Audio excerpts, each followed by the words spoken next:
Morning to all of you. Today's class is for 12th. Before starting the new class, मैं आपसे कुछ कहना चाहता हूँ कि एक्चुअली जो 12th क्लास है यहाँ पे 4 यूनिट्स हैं आपके सिलेबस में। रिप्रोडक्शन है, जेनेटिक्स एंड एवोल्यूशन है, बायोलॉजी इन ह्यूमन वेलफेयर है और बायोटेक्नोलॉजी। तो अल्हम्दुलिल्लाह हम लोगों ने आज तक रिप्रोडक्शन कंप्लीट किया। उसमें हम लोगों ने रिप्रोडक्शन पढ़ा है, हम लोगों ने ह्यूमन रिप्रोडक्शन भी पढ़ा है और रिप्रोडक्टिव हेल्थ भी हमने कंप्लीट किया है। तो उसके बाद हम इस यूनिट पे चले आए। यहाँ पे हमने ह्यूमन हेल्थ एंड डिजीज सारे पढ़ी। अब इसमें एक चीज़ रही है कि माइक्रोब्स इन ह्यूमन वेलफेयर और strategies for enhancement food production. ये नॉर्मल है, ये आपको भी पता होगा। अगर आप खुद भी पढ़ोगे तो कोई ये इतना मुश्किल नहीं है। तो इस डिजीज़ के बाद मुझे लगता है कि अब हम आज से जेनेटिक्स और एवोल्यूशन पढ़ेंगे, क्योंकि ये इम्पोर्टेंट है और बच्चों को थोड़ा इसमें समझने में प्रॉब्लम्स आती। तो उसके बाद हम या माइक्रोब्स इन ह्यूमन वेलफेयर में आएंगे या सीधा बायोटेक्नोलॉजी में आएंगे। तो इस तरह से हमारा सिलेबस कंप्लीट हो गया। तो फिर आप एनुअल एग्ज़ाम के लिए आराम से प्रिपरेशन कर सकते हो। तो आज हमारा यूनिट है जेनेटिक्स एंड एवोल्यूशन। तो ऑलमोस्ट हम लोगों ने 2 यूनिट कंप्लीट किए हैं। अब इस यूनिट में हमें थोड़ा बहुत पढ़ना है माइक्रोब्स इन ह्यूमन वेलफेयर। तो आज हम जेनेटिक्स और एवोल्यूशन पढ़ेंगे, जो बहुत ही इंपॉर्टेंट है। बहुत सारे क्वेश्चंस पूछे जाते हैं एग्ज़ाम में। तो let's start. Genetics and evolution ये क्या होता है? तो before going to start the genetics and evolution, हम थोड़ा बहुत देखेंगे स्टार्ट में कि जेनेटिक्स क्या होता है, एवोल्यूशन क्या होता है। इसकी कुछ हाइलाइट्स हम देखेंगे, वो पढ़ेंगे। इसके बारे में हमें कुछ नॉलेज होनी चाहिए। तो जो इम्पोर्टेंट पॉइंट्स हैं वो हम डिस्कस करने जा रहे हैं। तो यहाँ पर हम स्टार्ट कर रहे हैं जेनेटिक्स एंड एवोल्यूशन में लिखा है। तो सबसे पहले मैंने स्टार्ट किया है कि मान लो एलिफेंट है, एक बड़ा जानवर है, यूकेरियोट में आता है, मैक्रो ऑर्गेनिज्म है। तो एलिफेंट का जब बच्चा पैदा होता है तो एलिफेंट ही होता है, कोई और जानवर नहीं होता है। या मैंगो प्लांट है, तो मैंगो का सीड जब हम लगाते हैं तो उससे मैंगो प्लांट ही निकलता है। या इंसान से इंसान का बच्चा ही पैदा होता है। ये क्यों होता है? एलिफेंट से किसी और जानवर का पैदा क्यों नहीं होता है? तो ये कुछ बातें हैं समझने की। स्टार्ट करते हैं, हम थोड़ा बहुत इंट्रोडक्शन लेते हैं इन जेनेटिक्स के बारे में और फिर उसके साथ साथ ही एवोल्यूशन भी इसके साथ टच करता है। तो यहाँ पे मैंने लिखा है कि there is a branch of biology which deals with this thing, कि ये चीज़ें कि इंसान से इंसान का ही बच्चा पैदा क्यों होता है, हाथी से हाथी का ही बच्चा क्यों पैदा होता है। तो यहाँ पे साइंस का एक ब्रांच है जो इसके साथ डील करता है, इस स्टडी के साथ डील करता है। तो वो यही है, वो ब्रांच, वो स्टडी यही जेनेटिक्स कहलाती है। तो फिर आगे मैंने लिखा है कि जब मान लो किसी कपल से, इंसान के कपल से उनका बच्चा पैदा हुआ या किसी और जानवर के कपल से उनका कोई बच्चा पैदा हुआ, तो कभी कभी वो कपल सेम होता है या मिलता है एक पेरेंट के साथ या दूसरे पेरेंट के साथ या किसी भी पेरेंट के साथ भी नहीं मिलता है। तो ये क्यों होता है, ये सारा हम आगे पढ़ेंगे, टच करेंगे इसमें क्या होता है, कैसे होता है। तो यहाँ पे मैंने जेनेटिक्स को डिफाइन किया है। So this branch is known as genetics. Genetics deals with the inheritance and variation of characters from parents to offspring. तो मैं आपको समझाने की कोशिश कर रहा हूँ कि साइंस का वो ब्रांच जो इन चीज़ों के साथ डील करता है कि एलिफेंट का बच्चा एलिफेंट ही क्यों होगा, अगर इंसान का बच्चा पैदा होता है तो कुछ ट्रेट्स उसके पेरेंट्स के साथ, किसी के फादर के साथ मिलते हैं, किसी बच्चे की मदर के साथ मिलते हैं, तो किसी बच्चे के न फादर न मदर के साथ मिलते हैं। तो ये क्यों होता है? तो यहाँ पे जो स्टडी इन चीज़ों के साथ होती है, जो ब्रांच डील करता है, तो उस ब्रांच को हम साइंस में जेनेटिक्स कहते हैं। तो एक्चुअली जेनेटिक्स क्या है? जेनेटिक्स में यही देखा जाता है कि इनहेरिटेंस होती है, वेरिएशन होता है कैरेक्टर्स का। इनहेरिटेंस क्या होता है कि सपोज़ एक पेरेंटल कपल है, तो वहाँ पे फादर है, उस फादर के घुंघरीले बाल है। तो जब उनका बच्चा ऑफस्प्रिंग आता है तो किसी उस ऑफस्प्रिंग में किसी वक्त वो घुंघरीले बाल मौजूद होते हैं किसी एक ऑफस्प्रिंग में। तो ये क्या होता है, ये इसको कहते हैं इनहेरिटेंस। तो ये जो घुंघरीले बाल इसके फादर के थे, अब ये सीधे इसके किसी एक बच्चे में, मान लो इसके 3 बच्चे हैं, तो किसी एक बच्चे में आ गए, तो ये घुंघरीले बाल जो है इसको हम ट्रेट कहते हैं या कैरेक्टर कहते हैं।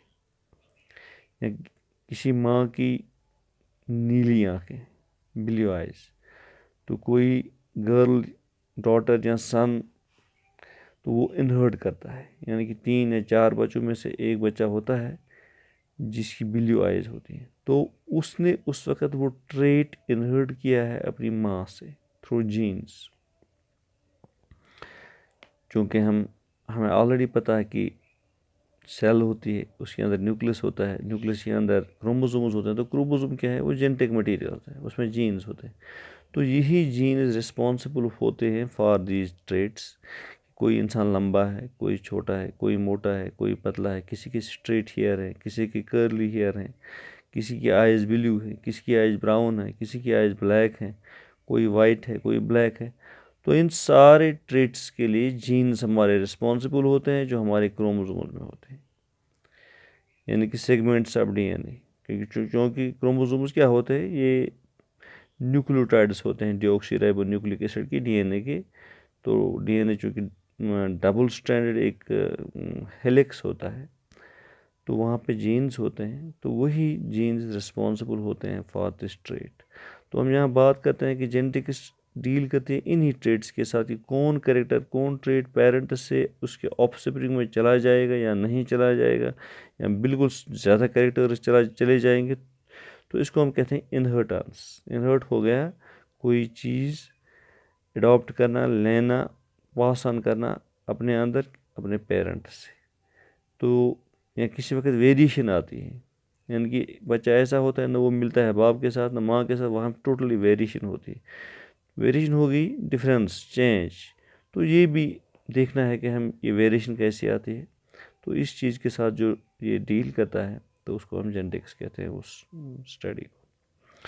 तो यहाँ पे और एक टर्म मैंने लिखी इनहेरिटेंस। तो मैंने आपको समझाया, यहाँ पे समझाने की कोशिश की कि इनहेरिटेंस क्या होता है।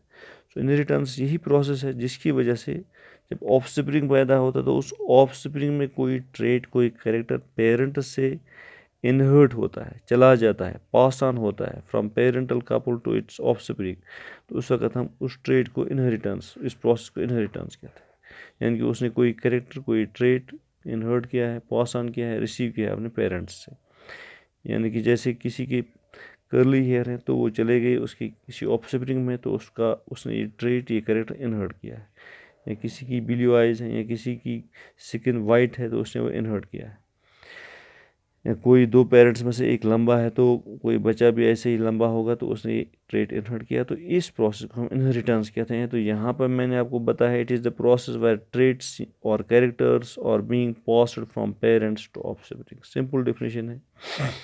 तो यही इनहेरिटेंस जो है, इसी पे हमारी जो हेरिडिटी है बेस करती है। So it is the basis of heredity. Heredity means कि कोई चीज़, ट्रेट पेरेंट्स से पास करना ऑफस्प्रिंग तक, या फर्स्ट जनरेशन से सेकंड, या सेकंड जनरेशन थर्ड जनरेशन में भी कोई ट्रेट पास ऑन होता है। यानी कि जो पेरेंट्स से ऑफस्प्रिंग्स बनी, फिर उन ऑफस्प्रिंग्स में से दूसरे ऑफस्प्रिंग्स बनेंगे, तो ये कहते हैं हम फर्स्ट जनरेशन या सेकंड जनरेशन या थर्ड जनरेशन। तो अब यहाँ पे नेक्स्ट पॉइंट है वेरिएशन। जो भी मैंने यहाँ पे बताया कि वेरिएशन क्या होता है, तो वेरिएशन को ऐसे मैंने डिफाइन किया है, it is the degree by which progeny is different from the parents. यानी कि प्रोजेनी जो बन गई, जब 2 पेरेंट्स इनमें रिप्रोडक्शन हो गया, तो वहाँ पे जो ऑफस्प्रिंग्स आए, बच्चे आए, तो हम यहाँ पे उनको प्रोजेनी के नाम से जानते हैं। वो कितने डिफरेंट होंगे अपने पेरेंट्स से, यानी कि कितने सारे ट्रेट्स उन बच्चों के उनके पेरेंट्स के साथ नहीं मिलते हैं, तो हम उस वक्त कहते हैं कि वेरी करते हैं यहाँ पे। यानी कि इस टर्म को हम वेरिएशन से डिफाइन करते हैं। तो वेरिएशन यही होता है कि एक कपल या एक ऑर्गेनिज्म के बच्चे या उसका ऑफस्प्रिंग कितना मुख्तलिफ होगा उसके पेरेंट्स से, तो उस वक्त उसको हम वेरिएशन कहते हैं। तो थोड़ा बहुत और आपको बेसिक्स यहाँ बताना चाहता हूँ कि सपोज इंसान है, मैन है, इसमें टोटल होते हैं 46 क्रोमोसोम्स यानी 23 पेयर्स। तो उन 23 पेयर्स में से 22 पेयर्स वो सिमिलर होते हैं और वो तमाम बॉडी कैरेक्टर्स के लिए रिस्पॉन्सिबल होते हैं, तो हम उनको ऑटोसोम्स कहते हैं। लेकिन लास्ट वाला पेयर जो होता है एक्स वाई, तो ये होता है एक्स एक्स फीमेल में और एक्स वाई मेल में, तो ये होता है सेक्स क्रोमोसोम। तो फीमेल में सेम ही होता है एक्स एक्स, लेकिन मेल में एक्स और वाई बॉडी अलग अलग हो, तो इसलिए हम इस मेल को कहते हैं हीटेरोगैमी मेल, यानी कि इसके दो अलग अलग क्रोमोसोम्स हैं, एक है एक्स क्रोमोसोम, एक है वाई क्रोमोसोम। तो आगे जाके मैं आपको बताऊंगा कि ये एक्स क्रोमोसोम जो होता है ये होता है रिस्पॉन्सिबल फॉर फीमेल, और जो वाई क्रोमोसोम होता है इस फादर का, इस मेल का, ये होता है रिस्पॉन्सिबल फॉर मेल। यानी कि अगर मेल बच्चा पैदा होगा तो वाई जब एक्स के साथ फ्यूज़ होगा तो मेल पैदा होगा, अगर एक्स ही एक्स की माँ के एक्स के साथ फ्यूज़ हो गया तो फीमेल पैदा हो गया। तो थोड़ा और देखने की कोशिश करेंगे। बेसिक्स की ड्रोसोफिला है जो हमारे घरों में भी होता है, वो बड़ी मक्खी जैसी, तो उसमें क्रोमोसोम नंबर 8 होते हैं। तो वहाँ भी सिमिलर होता है जैसे हमारे हम ह्यूमन्स में होता है एक्स एक्स और एक्स वाई, तो वहाँ पे भी ड्रोसोफिला में भी फीमेल्स में एक्स एक्स और मेल में एक्स वाई, तो टोटल होते हैं वहाँ पे 8 क्रोमोसोम। तो इस तरह हमारे घरों में चिकन है तो वहाँ पे एक्स एक्स से इनको डिनोट नहीं किया जाता है, बल्कि ये डिनोट किया जाता है, it is denoted by z z in male in that is in cock, and in hen it is denoted by z डब्ल्यू। तो वहाँ पे 78 क्रोमोसोम्स होते हैं। तो यहाँ पे आपको याद रखना चाहिए कि इंसान में मेल जो होता है हीटेरोगेमी मेल होता है, क्योंकि क्रोमोसोम्स डिफरेंट होते हैं एक्स एंड वाई। लेकिन चिकन में hen जो होती है वो होती है हीटेरोगेमी फीमेल जेड एंड डब्ल्यू। तो वहाँ पे hen का जो क्रोमोसोम होता है वो रिस्पॉन्सिबल होता है कि उसका बच्चा मेल होगा या फीमेल, यानी कि वो कॉक होगा या hen। तो वहाँ पे 78 नंबर ऑफ क्रोमोसोम होते हैं। तो जो एक्स बॉडी है ह्यूमंस में या इन ड्रोसोफिला में, तो ये एक साइंटिस्ट ने डिस्क्राइब किया है, उसका नाम था हैकिंग 1891 में। तो सपोज़ हमारा जो ह्यूमन फीमेल जो है तो वहाँ पर एक्स एक्स है, या ड्रोसोफिला फीमेल जो है एक्स एक्स है, या चिकन का जो मेल है तो वहाँ जेड जेड है। तो यहाँ पे दोनों क्रोमोसोम सेम है एक्स एक्स या जेड जेड, तो इस वक्त हम इस कम्बिनेशन को होमोगैमेटिक कहते हैं। होमो यानी कि गैमेट्स सेम है, हीटेरोगैमेटिक हो गया जब अलग अलग गैमेट्स होते हैं। तो यहाँ पे और एक लिखा है मैंने कि 50% chances in each progeny is that there may be male और फीमेल। ये हम आगे पढ़ने की कोशिश करेंगे, यहाँ आपको समझ में नहीं आएगा कि जब हम क्रॉस करते हैं एक मेल और फीमेल के दरमियान, तो जो वहाँ की प्रोजेनी होगी, वहाँ के ऑफस्प्रिंग्स हो गए, तो चांसेस होता है कि 50% मेल्स होते हैं और 50% फीमेल, लेकिन ये थोड़ा आगे जाके हम पढ़ेंगे। तो यहाँ पे एक और पॉइंट है म्यूटेशन। म्यूटेशन क्या होता है?